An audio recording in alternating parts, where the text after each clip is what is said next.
You talk so all the time. You say I talk so all the time. So Okay, maybe you don't say so all the time, maybe you think you do. Either way, there are some other things you can say to move your ideas forward without saying so. I'm Richard G.XYZ, and so let's talk about this. So why do we overuse so?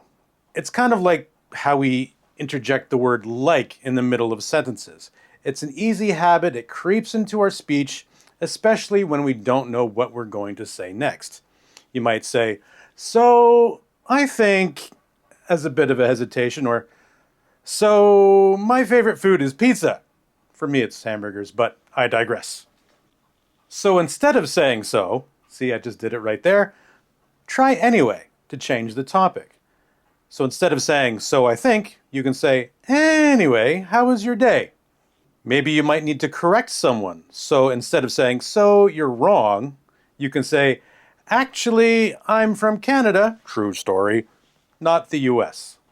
Or instead of leading in with so, you can also say, by the way, did you get my email? Maybe you are looking for a little bit of extra time in your speech. Start off with well instead of so. Well, that's an interesting question. So do you say so a lot? Like I say so a lot? Let me know in the comments down below. Maybe you have a different way that you start off sentences when you're trying to introduce an idea or think of what to say. Let me hear about it. Do you want some more practical tips? Make sure you subscribe, for we post regularly. Also, make sure you follow, like, and subscribe, and share. Help other people also improve their skills.